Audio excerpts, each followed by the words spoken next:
Welcome to AstroEnergy with astrologer angel Shelley Overton.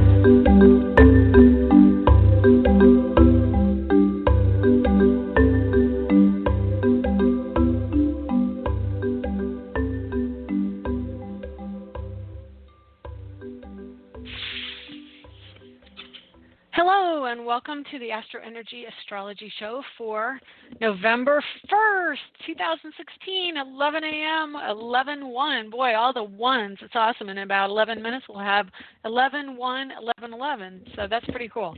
Lots of energy from Spirit. Not surprising. Today is All Saints Day, or All Souls Day. I guess either one. Probably. It's been known by both. So did you have a good Halloween? Did you get out and about? Were you dressing up? I, for the first time in many, many years, did not dress up. A year ago, yesterday, I went to see Taylor Swift in concert in Tampa with my daughter and dressed up like a unicorn in a unicorn onesie. And that didn't happen yesterday. It was actually pretty warm here, and a year ago it was really warm. It was like 85 when I saw that concert, and I actually was not in good physical condition anyway. I was having a little, I don't know, I think I was a little ill.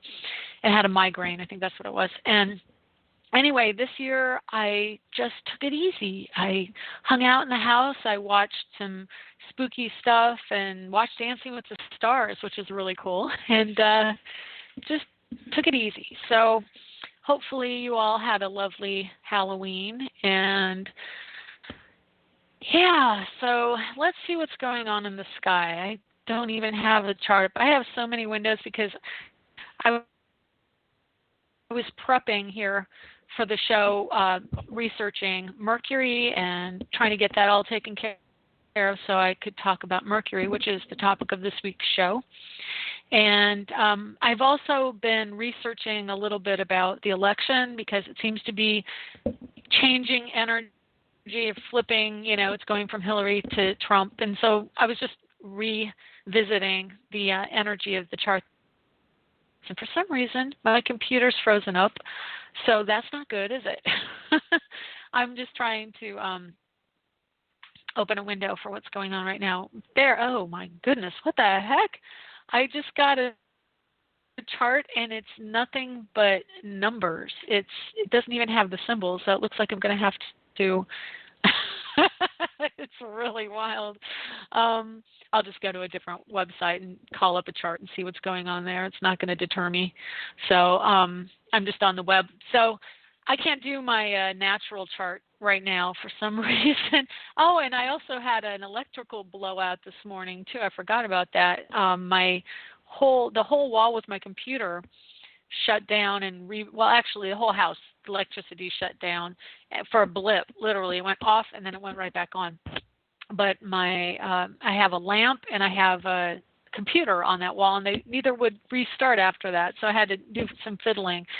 So we've got some interesting energy going on right now, and let's see, I want to say there's a trine actually between Mercury at 12 degrees, which Mercury, not surprising, happens to fall right on my natal moon at 12 degrees Scorpio, so maybe that has something to do with it.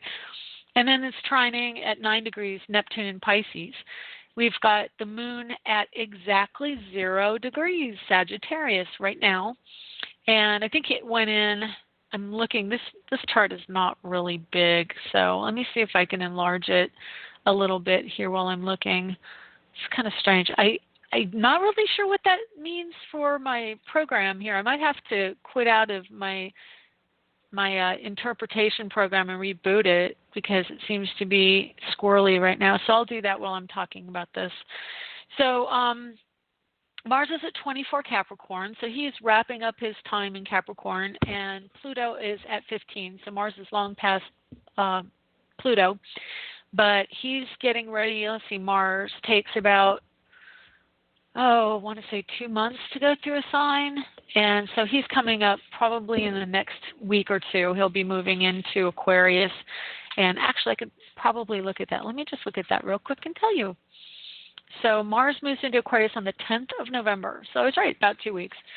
And so that's actually the what Jethro Bodine on Beverly Hillbillies used to call ciphering. he used to cipher. So I was just ciphering using what I know of planetary positions to estimate how long it would take for him to change signs. But indeed, he is changing signs on the 10th, which is awesome. I'm so looking forward to that because Mars in Capricorn is fine because Mars is assertiveness and aggressiveness and taking action in Capricorn, which means he's making things happen in the physical world. He's doing the roads and building buildings and, you know, making actual tangible physical things happen. I've got a couple different deals going on, so it's making business deals happen. But yeah, anyway, so he's really good and busy in that sign, but then you know, he gets into Aquarius and he moves from an earth energy into an air energy, and that is more about conversation and discussion and what's going on there. Being in the sign of Capricorn for the election, it means that we're taking action on certain elements of tradition, but being that it's going to be so close, like very late degrees of Capricorn when the election happens, I think it might even be within 28, 29. I want to even say 29 degrees of Capricorn. I can't even get my thoughts straight there. 29 degrees of Capricorn. It's going to be an extremely late energy on that day. I'll just look at the chart real quick here, and I can tell you. 29 degrees and 25 minutes at 7 a.m. on November 8th. So that's how close it is to changing. And it'll change on the 10th or maybe late on the 9th. So it's within 1 day of changing on the election, which means in astrology it's already kind of a fait accompli. So it's nothing, well, in some sense it's actually pretty good because late degrees means nothing will happen from something. So if you're looking to vote for somebody, you know, it's kind of like it's not going to be dangerous because the actions taken are actually kind of innocuous. They're not going to have any repercussions. It's kind of like a lame duck. It's going to be a lame duck session or a lame duck presidency, so to speak, and that means that it's really not going to, they're not, whoever gets it's not going to get a second term. So, yeah.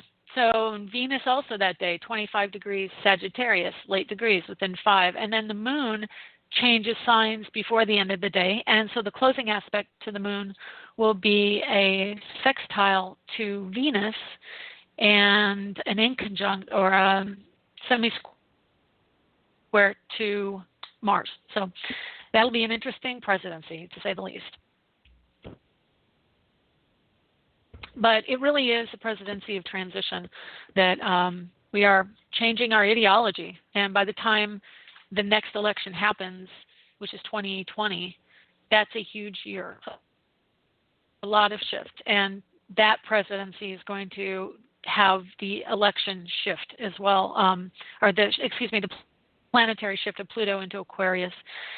So, yeah. Let me just see real quick here if there's anything else. I actually did get my interpreter up. If you were wondering, I was able to find my planetary alignment here in a larger chart so I can talk more about it. So Mercury today is at 23 Scorpio, Sun at 16 Scorpio, Saturn at 15 Sagittarius, Venus at 25 Sagittarius, Pluto at 15 Capricorn. Oh, hang on. No, because I went off before. That's the first chart I did. I apologize. That's election day. I was reading election day. So the moon's at 0 Sagittarius right now. Sorry.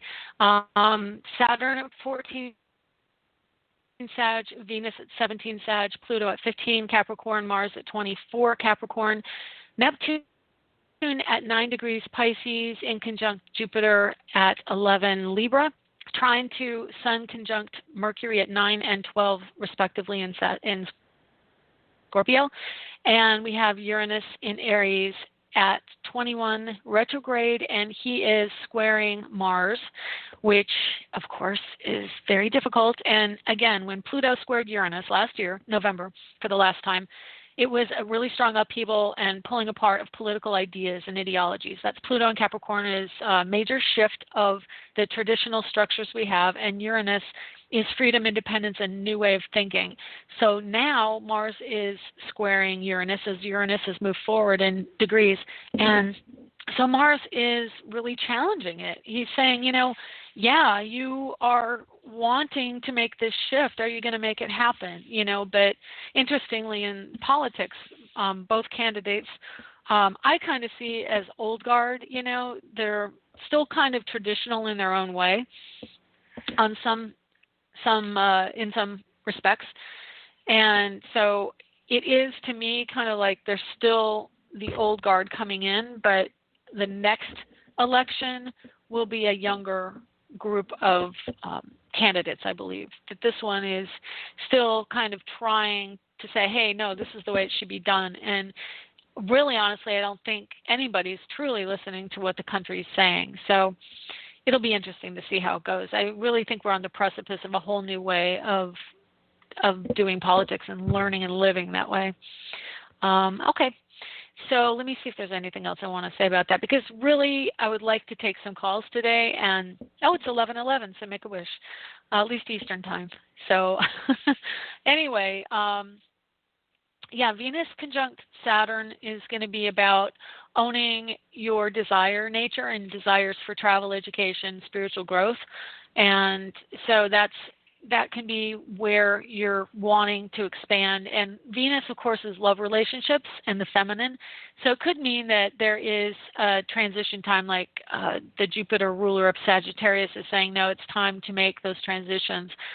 Saturn is still within a few degrees of a sextile to Jupiter, the ruling planet of Sagittarius, and that is in Libra. So that's going to be around marriage, partnership, and cooperation. So there's some energy going on around that, around having some cooperation. And just as an illustration, I was dealing with one of my daughter's teachers yesterday, for online teaching, and interestingly, she has Mars and Pluto in Sagittarius, so her chart's getting really triggered by the Saturn-Venus conjunction right now, and the Moon in Sagittarius today as well.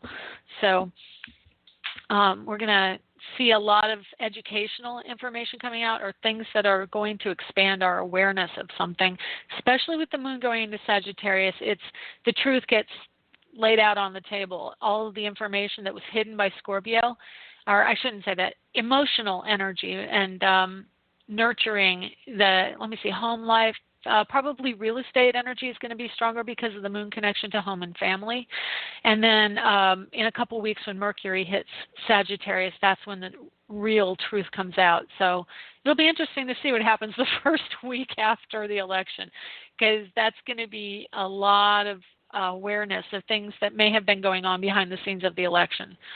So yeah, that'll be coming. And then Jupiter's in conjunct Neptune as well. So there's a couple of aspects to desire and vision and where we want to go, what we want out of life and out of our day-to-day living, and an expansion of a connection. Especially today, it's really interesting. There's an expansion around awareness of the other side of the veil, and that's the Moon Mercury conjunction, and then Neptune, of course, in Pisces. So we've got some really strong energy going on around spirit today, obviously, and then a lot of sextiles going on. Jupiter sextiling Saturn, and let's see, Sun sextiling Neptune. We've got a couple of, I can't even make them out. There's so many different aspects. The Moon sextiling Pluto, or an approaching sextile to Pluto. And so yeah, a lot is going on. And it's all kind of in one half of the chart, with the exception of Uranus. We've got Jupiter, Sun, Mercury, Moon, Neptune, Pluto, Mars, Saturn, and Venus.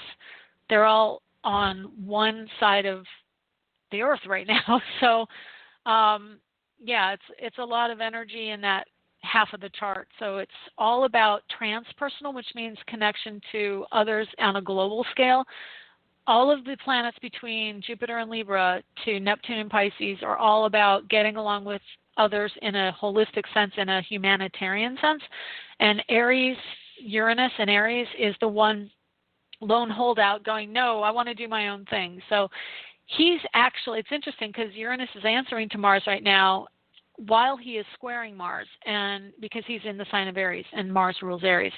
So, and the other thing is Mars is just past Pluto, so he's not really having anyone to answer to right now. He's at late degrees of a sign, and he's actually past a conjunction or any kind of aspect to any other planet. So he's really playing free and loose with the energy. He'll do whatever he wants to do. So that's true for wherever Mars in Capricorn falls in your chart. So you will find that, forget it. For me, it's in the third house, and that's neighbors. And I don't know, I guess I feel a little detached from neighbors, so that could also mean a certain amount of detachment and not really connecting, because when one of the planets doesn't have any aspects that it's approaching, then it's really acting on its own.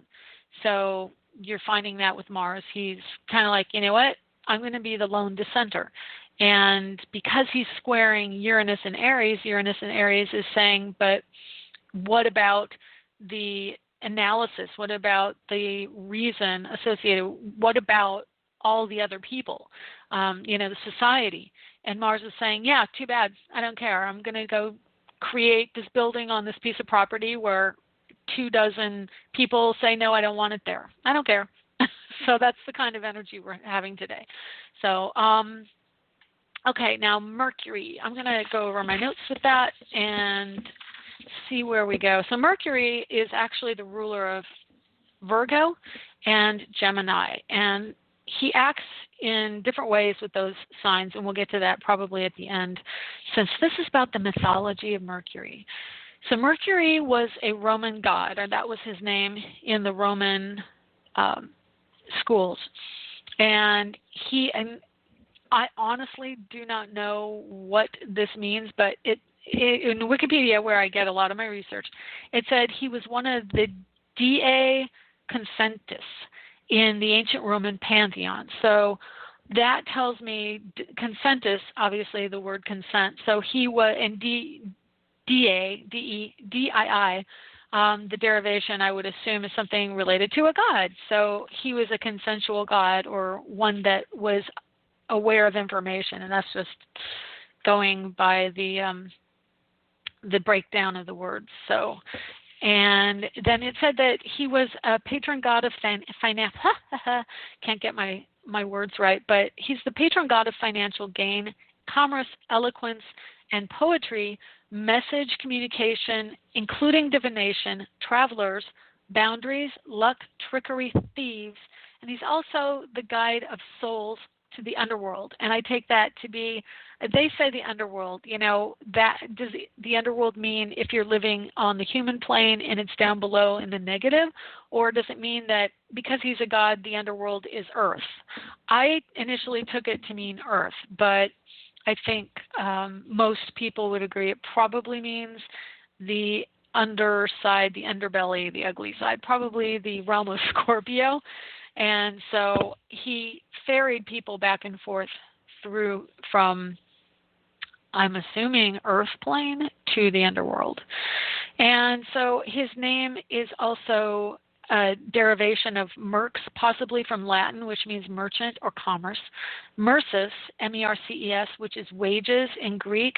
And the Greek version of his name is Arcturus, keeper of the boundaries. And it seems that there are a lot of back and forth energies around Mercury, between Mercury and other gods. Like, they give them different names. They have different traditions in different societies, but they are commonly considered to be the same person, or the same god, not same person, the same god, having common elements and common energies between them, like Athena and Venus. So his name Arcturus was referring to his role as a bridge, like the energy of bridging between the upper and lower worlds. So he had shared characteristics with Hermes, I don't know. In the French, they pronounce it Hermes, but Hermes, Hermes, which is a Greek god. And he was often shown with a caduceus. Okay, so caduceus is a symbol of the medical profession. So it's the two snakes intertwined with the wings at the top, and it's like a stick, but he would carry it like a scepter, and it was a present from the god Apollo. And so he also has the connection through that symbology of a connection to healing and health. And then he wears winged shoes, which is a symbol of fleet feet, or, being fast. And also he had a winged hat. And then around him he would keep a rooster. They called it a cockerel, but it's a rooster to symbolize heralding of a new day. He would also have a ram, a goat, or a goat and a goat, symbolizing fertility, and a tortoise, which was a significator of creating the lyre, which is a musical instrument which he created, or was having credited with being created from a shell of a tortoise. And this information said that he was not one of the earlier deities, and he was not assigned a priest. So apparently in mythology, they assign a priest to each of these gods, but he didn't have one. So he did have, however, a major festival associated with him, which is May 15th, and it was called Mercurialia, and I wish I could pronounce these more fluently, Mercurialia, or Mercurialia. And it didn't, or let me see if I can find what that particular event was symbolic of, because I didn't really see what that was symbolic of when I looked at it. I mean, obviously, it had to do with connection, some type of verbal connection or fertility. Everything seemed to have a fertility connection in mythology. They were very fertile people and seemed to assign a lot of that.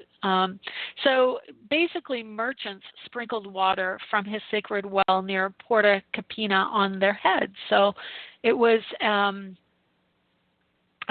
festival of merchants. So that's pretty cool. I mean, actually, interestingly enough, because I don't generally assign merchants to Mercury, but it is true that I very much have a strong connection to merchandising and selling things in my own world. I love to do that as part of what I do artistically, and probably also astrologically, because I have astroart.net, which is a site that I sell different goods from my own artistic designs associated with astrology. So if you want to check that out, but that is my ruler, so not surprising.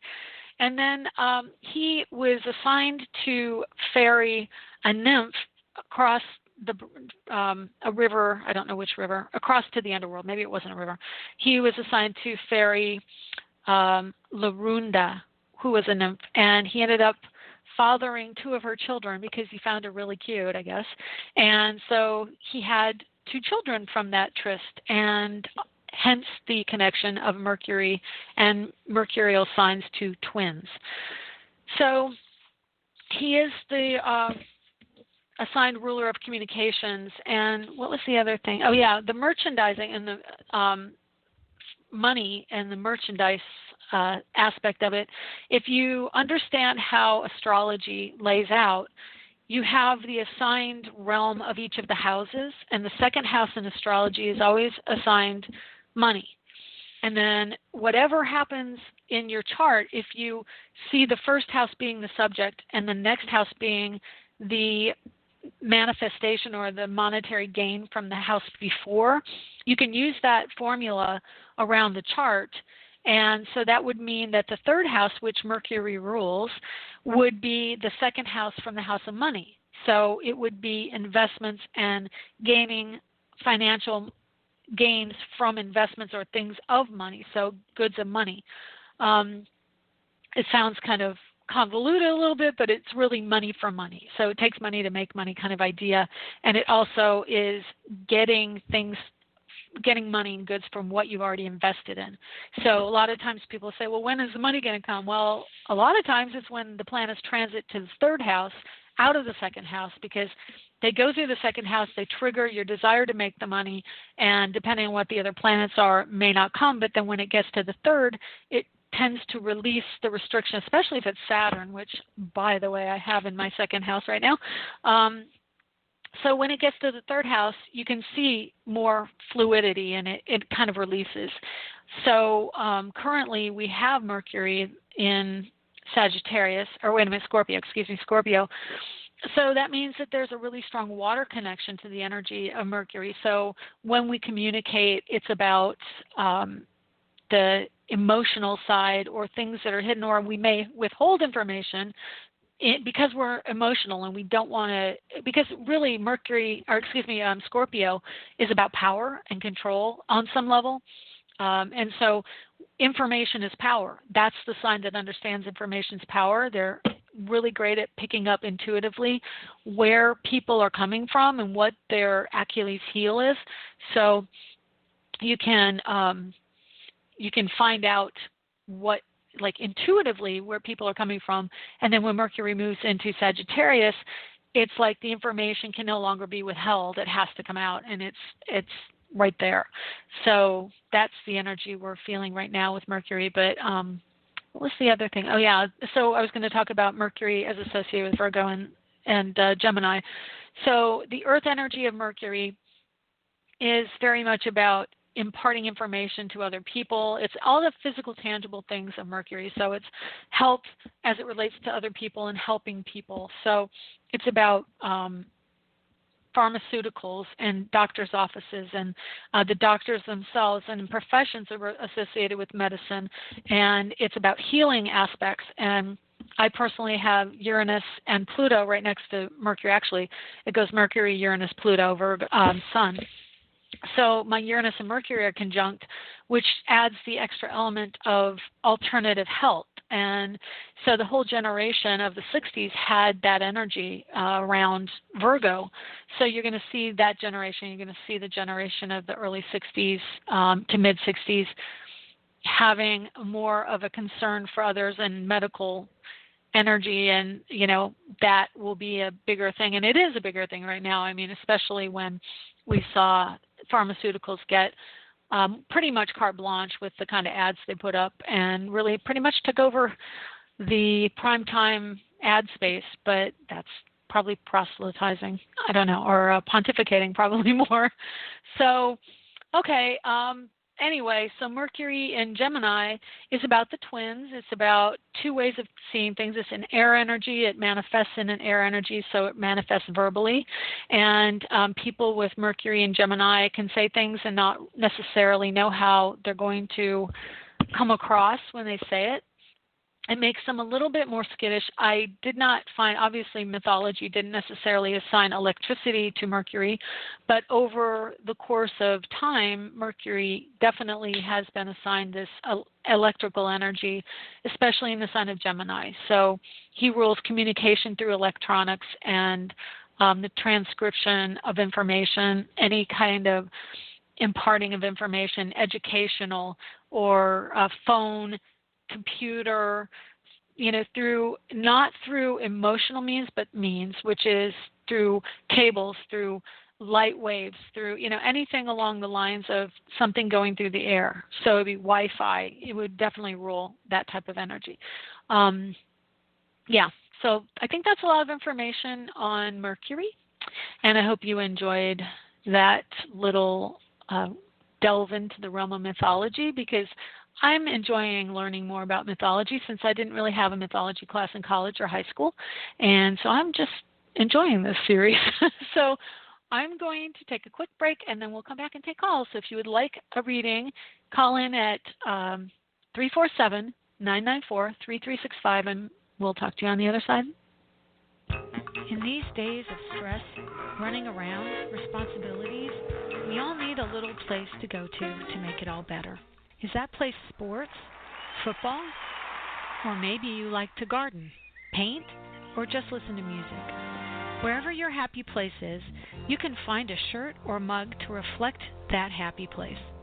At myhappyplace.rocks, we have a variety of lifestyle products, including iPhone cases, pajamas, and pet items, all with beautiful, colorful designs, which help us go to our happy place. Stop by on the web for great gift ideas for others and yourself. myhappyplace.rocks. Lenny Pickett appears courtesy of Random Act Records. Check them out at randomactrecords.com.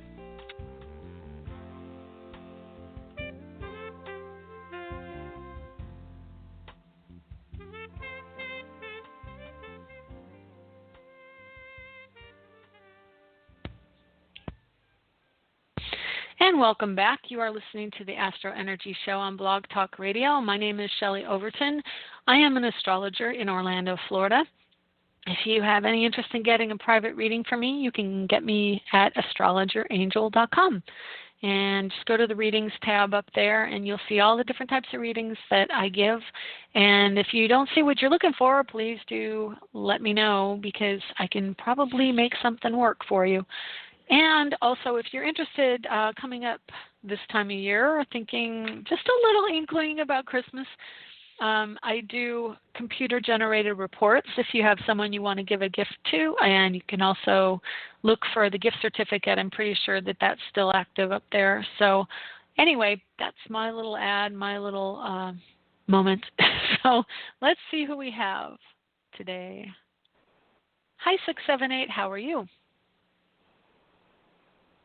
You got to unmute. Hi, who is this? Hello? Hi. Hello? Yeah, hi, I'm here. Can you hear me? Shelley? Yes. Hi. I'm sorry. First time I've done this, so I don't know what the process is. And anyways, Shelley, I've had a whoa. Hold on. Okay. Hold on. Yes, ma'am. Yes, ma'am. What's your name? Robin. Robin. Okay. Yes. And why don't we get your information and then you can tell me all about what you would like. Okay, hang on one second while I get you set up here. And wonderful. Okay, what's your birthday? 5/30 of 67. Okay. And what time were you born? 1753. Okay. And where were you born? St. Louis, Missouri. Okay, great. All right, so what is it I can do for you today? Okay, you and I actually spoke, you did a personal reading back for me, I think, in April. Yeah, I live on 5 acres and all that good stuff. Mm-hmm. Yeah. Okay, so I'm having a Saturn transit like you are through my second house. And I have a bunch of deals going on because I work from home in a consulting capacity. And I'm just wondering if I am going to be able to close on any of these deals, which reflects, obviously, my second house, correct? And so I'm just wondering with Saturn going through there if, it's just pie in the sky or if it's real. No. Your chart definitely shows lots of positive stuff going on. Jupiter is at 11 Libra at the last few degrees. You got, 2 degrees left before he goes into your 12th house, and that's a positive thing. Not only that, he's actually, the moon is approaching a sextile to him because the moon is in Sag now, which is 2 houses away, so that's approaching 60 degrees, which is a positive aspect and a connection. And at the same time, it's a sextile to your house of money, and just inside your house of money is a 14-degree Saturn. So even though you have Saturn in the house of money, what it's doing is it's shoring it up. It's saying, okay, now what are you going to do? Jupiter is in a very positive aspect for some type of cooperation and manifestation that way for your chart. So if it's happening soon, I would say within the next couple of days, are you going to be doing something within the next couple of days? Would be great. Yeah, it's really actually a great energy because not only that, by tomorrow, even later today, you're going to have Moon coming up on Saturn. I mean, honestly, I would say to you, if you could do it later today, I would move the appointment up because Jupiter is 4 degrees off of your Mars. Jupiter will still be coming up on your Mars, and he's not going to be right there 4 degrees overnight. But the moon does move fairly fast, and he just went in. So let me just do you know what time tomorrow? No, I'm just expecting that to hear something tomorrow. Actually, one of my clients is supposed to be getting back with me sometime today. But actually, it's good even up until about noon Eastern time tomorrow. Moon is at 12 degrees by noon tomorrow, so he's not going to be out of the range even tomorrow. So it'll be actually still approaching a positive sextile. So that's a good thing. Okay. Yeah. Okay. Yeah. Okay, well, I'm going to actually take other callers. Okay. Oh well, thanks, Robin. Yeah, it looks good. Okay. Okay. Thank you, All right, Shelley. take care. I love you. Thank you. You're welcome. Bye. Bye. Bye. Okay, let's see here. Let's go to 651. Hi, 651. How are you? Good morning. Hi. I'm tired, really tired the last 3 days, except Sunday. It was like I just wanted to stay. Yeah, I completely get it. So what's going on with You're all that? Linda? Is this Linda? Yes, this is Linda.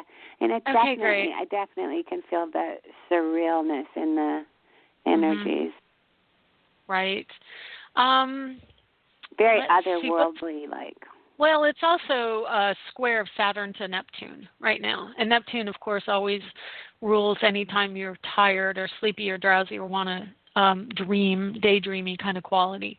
So having Saturn and Venus definitely squaring Neptune recently has increased that. I mean, really, right now Saturn is so slow moving.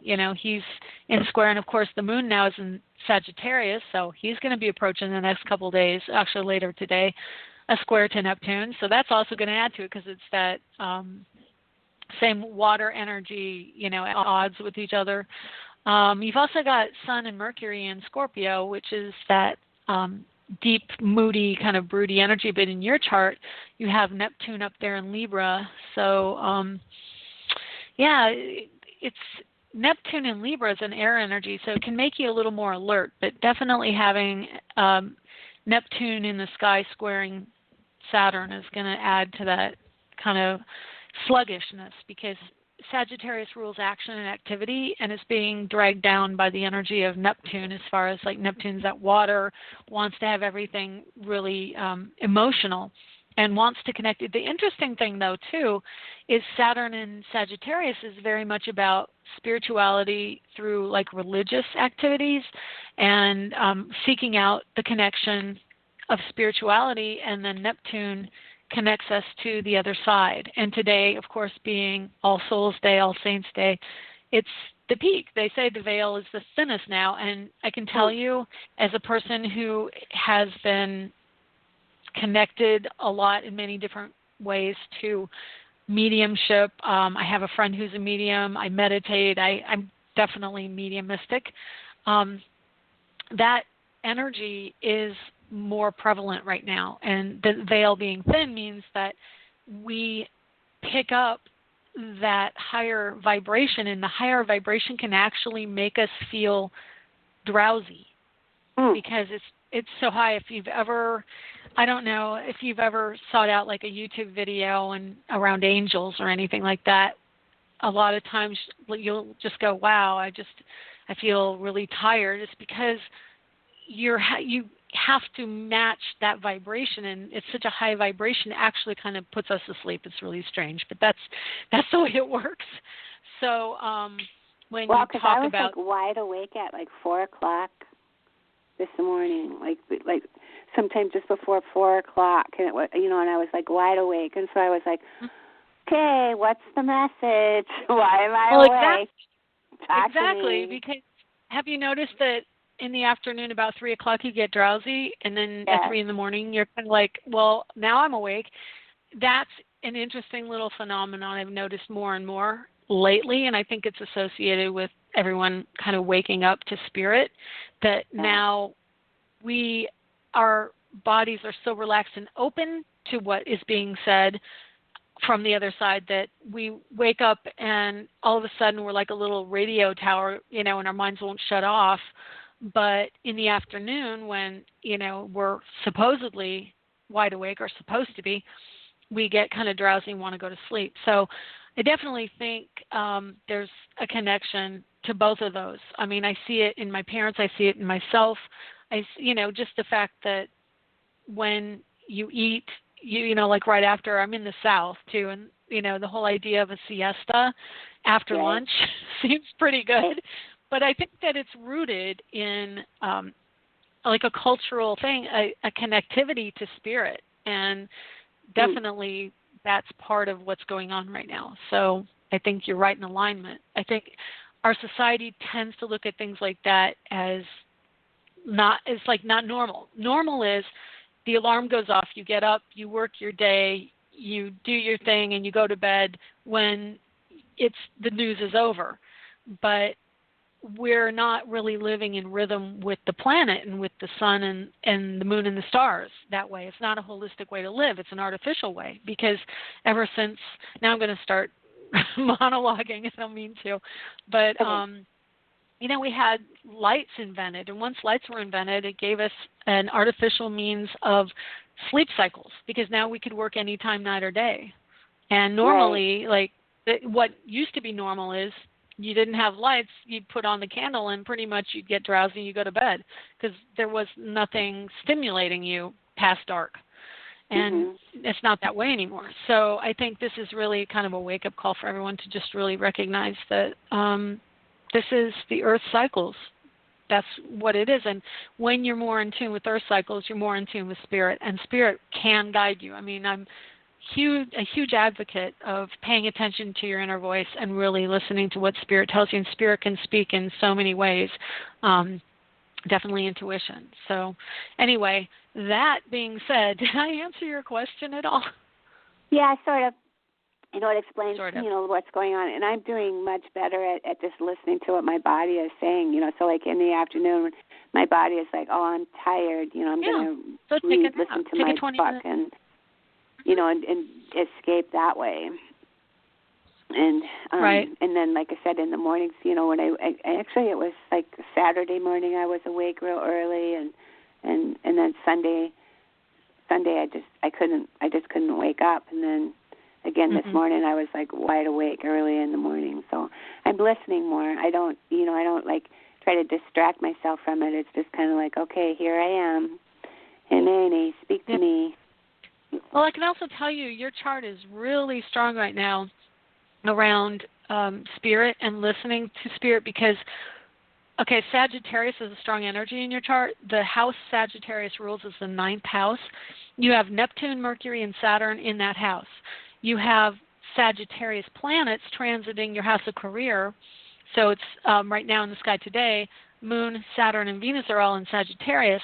So that's a connection to Spirit. And then Sun and Mercury are transiting your 9th house of Sagittarius. So there's a really strong expansion of awareness, wanting to learn, wanting to grow, seeking higher wisdom. And so that also, again, because of that energy, you're going to want to connect to Spirit. Now, if you get drowsy, I would look at that as a way of Spirit saying, we have something to say to you, but you're not paying attention. And so now we're going to kind of get closer to you and see if we can get you to understand it. And then you get kind of drowsy, and that's how they can more easily get the message through, is when you're not able to connect in to the consciousness of physical reality, and you kind of go back over to the daydreamy, drowsy side. My daughter's very drowsy today. She woke up and she's like, I'm so tired. And then she texted me from school saying, everybody's dead today. And it's like, the veil's thin. It's not surprising to me anyway. So, Spirit's trying to get through. So just know that that's happening right now, and it'll probably be happening for a couple weeks even, just because Sun and Mercury are in Scorpio. And that's really strong energy until around the 21st, 22nd of this month when they go into Sag. Okay? Okay. That's helpful. I'll listen to drowsiness. Yeah. Well, if you do, you'll get, or even just, you can either meditate or you can daydream. Right. I have a medium/psychic I listen to who's always talking about, I'm floating away again. Like she says she just spends 10 minutes a morning and just daydreams.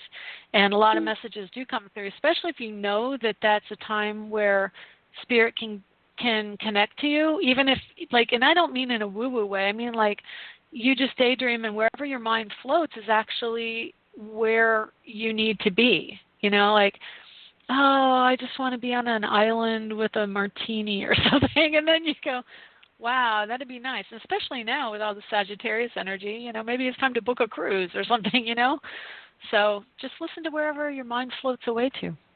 Okay, I will. I'll take note. Thank you very much.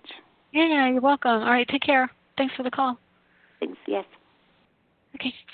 All right, let's take another caller. 253, how are you? Good morning. Hi. My name's Holly. How are Holly, Holly? Yes. Oh, okay. Let me see if I've got you. I think I do. Yeah, I've got you here. So you're born October 25th. Happy birthday. You just had one. Thank you. Yeah. Yeah, awesome. So what can I do for you today? I just wanted to see what you see. Like, I don't know. Has the energy changed since my birthday? It's still really hovering around you because I think I remember talking to you not too long ago, right? And I don't remember. You don't remember? Okay, well, you've got Sun, Mercury, and Neptune in Scorpio. And your Sun is at 2, Mercury is at 8, and Neptune's at 16 in your chart. And right now the Sun is at 9, and Mercury is at 12. So Mercury just passed a conjunction, so you were in a Mercury return this last week, and you just had your solar return a few days ago.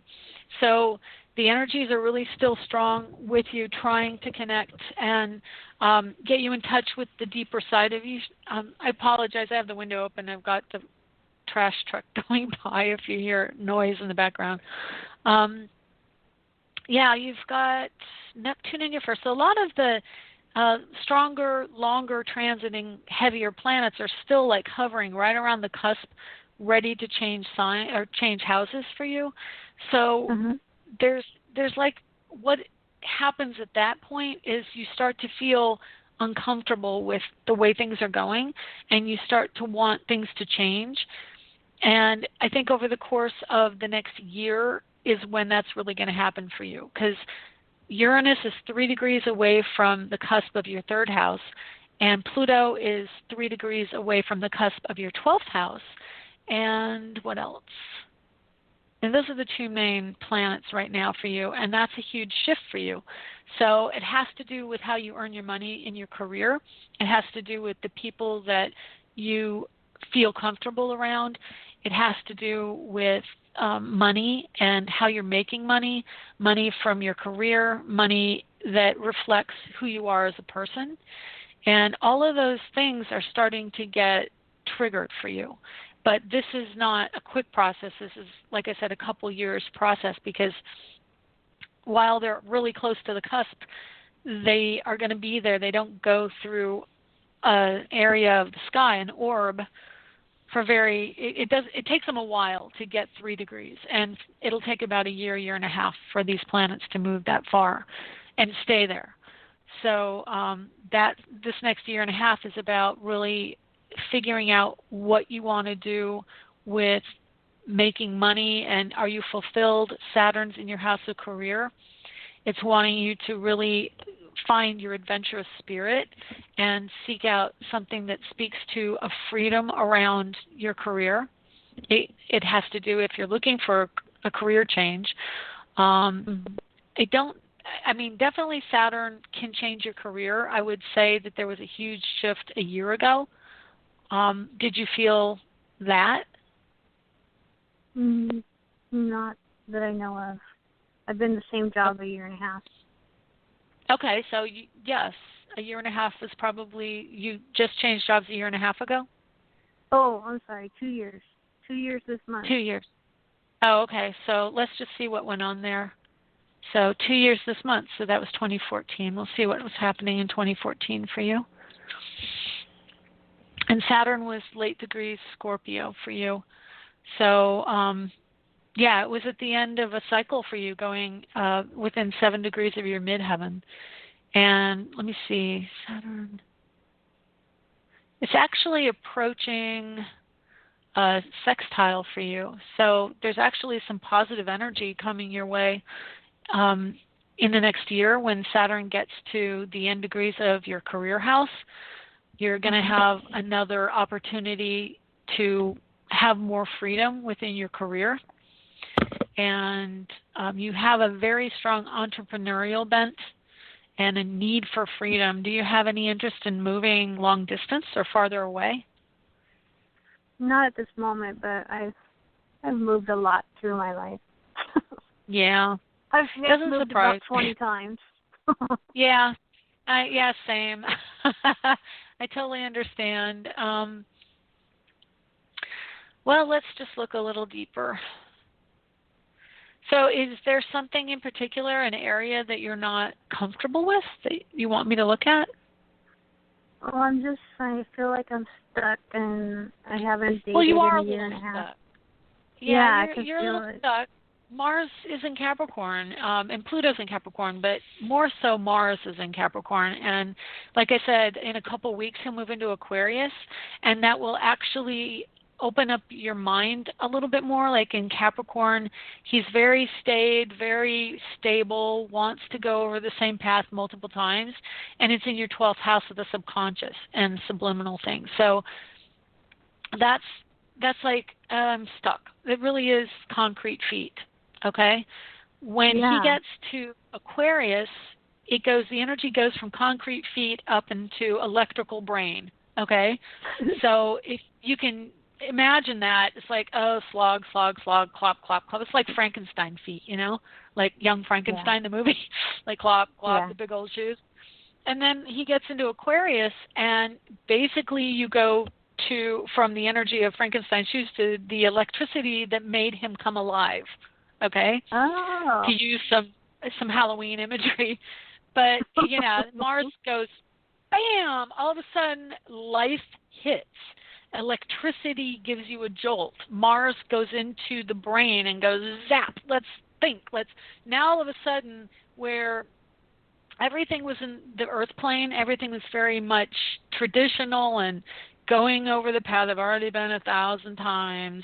Now it's in possibilities. It's in communication and ideas, and it's Steve Jobs inventing a new type of computer, and Bill Gates starting his company, and Facebook, and like all the computer electricity and mass communications, and the world just starts to light up. I mean, it reminds me of Epcot, the Spaceship Earth, which is the big globe at Epcot, where you go in there and you learn all these new things, wonderful things that are happening. They show how all the lights come across the globe, and we're all lit up to communicate. That's Aquarius. Yeah. I've got chills. Wow. But I know that happened. Huge. No, I know, it's so exciting because I have a strong Aquarian connection in my chart, a couple of different places. So for me, it's very exciting. And so when Mars goes in on the 10th of November, we're going to be like, possibilities. It's a whole new world. It's a global world. We're going to connect. We're going to come up with ways of communicating to other cultures, because that's what we want to do. Venus is also going into the Aquarian house in your chart in the next 2 weeks. So that alone, Venus going into your 11th house and Mars going into Aquarius, is going to completely wake your chart up, and you're going to feel like a new infusion of possibility. Okay? Yeah. That sounds great. So, yeah, and then on top of the fact, Mars going into Aquarius actually trines Jupiter when he goes through that house. So it'll be a month of amazing fortune, actually. So it's a really good time to start like electronic businesses, communication businesses, cooperative businesses, anything that deals with other cultures and other people, and even if it's one-on-one, even if it's couples, it's good time. It's like, hey, possibilities and new and exciting and different, and it stimulates you. So you'll be very stimulated in about 2 weeks, and you'll be like, dang, oh my goodness. And I can tell you, Mars is in your 12th house, so you're probably also going to turn on the light bulb to an awful lot of communications from the other side. That you'll have really vivid dreams, and like what you're going to be doing is downloading information. It'll just be like you'll know it. It's claircognizance. So it's just like, boom, you're aware, you understand. So, okay. Yeah, that's great. Thank you so much. Yeah, that's pretty cool. I'm excited for you. Okay, well, thanks for the call. All right, take care. Okay, bye-bye. Bye. Thanks. Okay, let's take 407. Hi, 407. How are you? Good. How are you? This is Jennifer. Jennifer, you are in the same town I'm in. Yeah. Let's get you. I'm good. Happy birthday. Another birthday. Oh, thank you. I love it. I wanted you to look at my husband's chart if you could.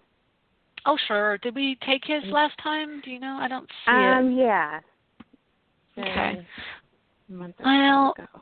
okay. Did you give me his birth information? Because I don't see his chart here. Usually I'll associate it with your name, but I don't see it. So, okay, real quick. 11/22/59. Okay. 11/22/59. And I may have an uncle born close to that. What time was he born? 1:32 a.m. in Chicago, Illinois. Okay. Let's see if I can get this without it screwing up the date. Okay, wonderful. And let me see. I'm just putting in some information so I can find this again if I need to. Just the area code of your phone number and stuff like that. So give me 1 second while I get that. And then we'll be ready. Okay. There we go. Let's see. Okay, so let's see. What would you like to know? He's been trying to close a business deal for a while, and it's kind of on the verge of going through, we think. Yeah. So I'm just wondering what you see, kind of any good fortune coming up, kind of. Okay. A lot of different things going on. So he has a Virgo rising. I'm just double check the time. 1:32 a.m. You said? Yeah, 11/22/59. Okay, yeah, I've got that. So Virgo at 26 degrees, which puts Jupiter in his first house right on his Venus. So that's about partnership. You said a deal. Is this a partnership?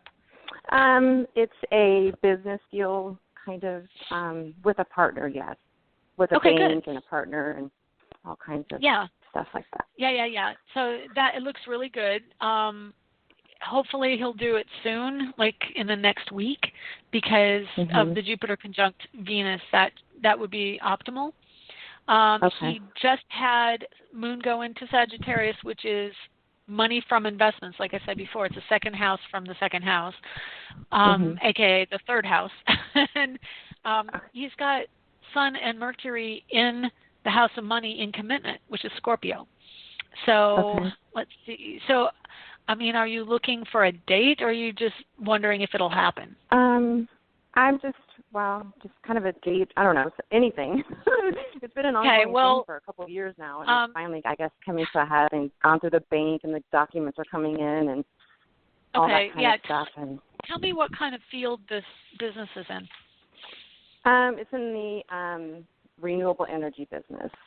Renewable energy, so that would be they're Neptune. Trying to get a substantial amount of money to open this thing up and get it going and that kind of thing. I'll tell you when it's more optimal, because he has Uranus. The planet Uranus would be alternative. So if it's fuel or anything, it's alternative. Okay? Neptune would be energy. I mean, well, let's put it another way. You said renewable. We're talking like wind or solar, that kind of thing? Yeah, it's a biodiesel plant. Okay, biodiesel. That would probably be Neptune, which is in his house of money. But then the alternative always, in my mind, goes to Uranus. Uranus is in his house of money from career, and he has Uranus at 21 Leo. He has transiting Uranus at 21 Aries. So they're an exact degree of trine, which is a positive aspect, and it's in the house of partnership. But the thing with it is it's retrograde, and it's retrograde until December 28th. So when it moves forward, that's more likely when it will be a really beneficial time for him. So that is December, which is, 2 months away. It's literally like between 7 and 8 weeks away. So that's very close. And I would definitely say the new year would be a good time for him with that. Okay. So let me look at a couple other things. He's got 4-degree Saturn in Capricorn, which is career. And so he has it in the house of home and family, which is interesting. So are you associated with this or a family member part of this partnership? No. Okay. Well, it just means that he really takes the structure of the family very serious as the breadwinner too. That's another aspect of it. Right.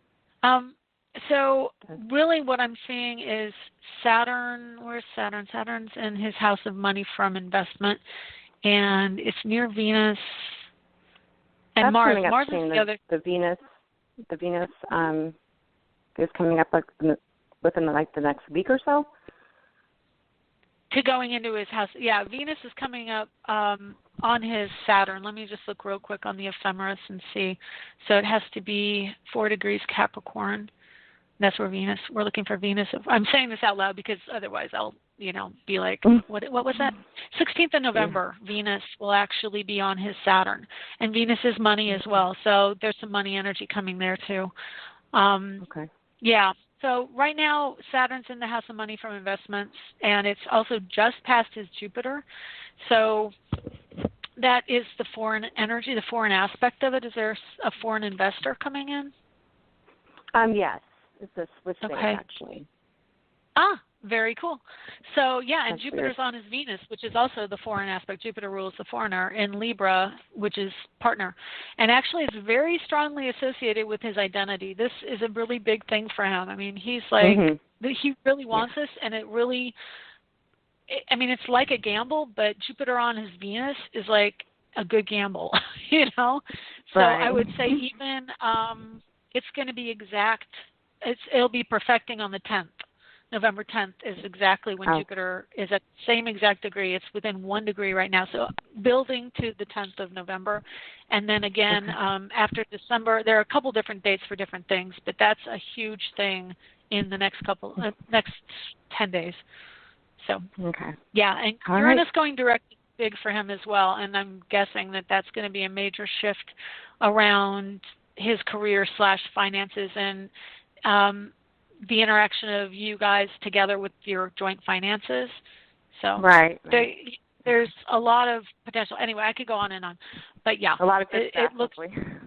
Yeah, there's a lot of good, but there's a lot of change. Mars is going to be exiting your house of home and family, and his house of home and family coming up in the next week.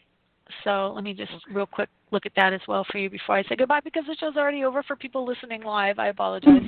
But everyone in archive gets to hear all of it. So hopefully they'll call in or they'll go to archive. I'm just looking for Mars here. I'm just looking for Mars goes to 26, 24. Yeah, so the 5th of November. So everything seems to be really shifting this week in the next 10 days. So yeah, and Mars going into his house of creativity, that's also a Leo house, which rules gambling. So if you're like risk-taking, it's a very fortunate energy for taking. Yeah. So I would say that's really positive. And then also Sun and Mercury before, even sooner than that. Let me see. Everything is happening between the 5th and the 10th.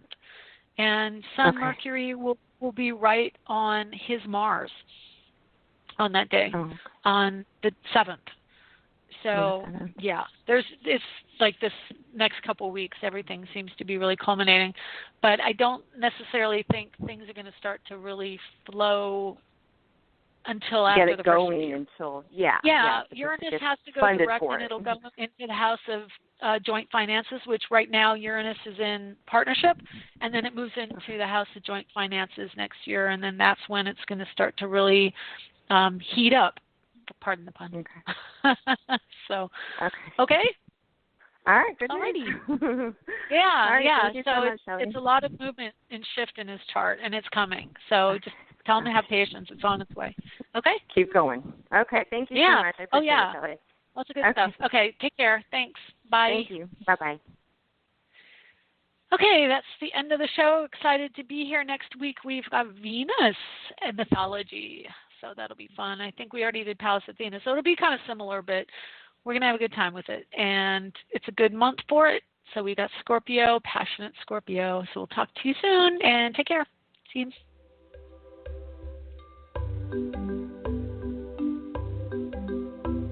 Thanks for stopping by AstroEnergy this week. If you would like to get a hold of Shelley Overton, you can get her at astrologerangel.com, on Facebook at AstroEnergy or Astrologer Angel.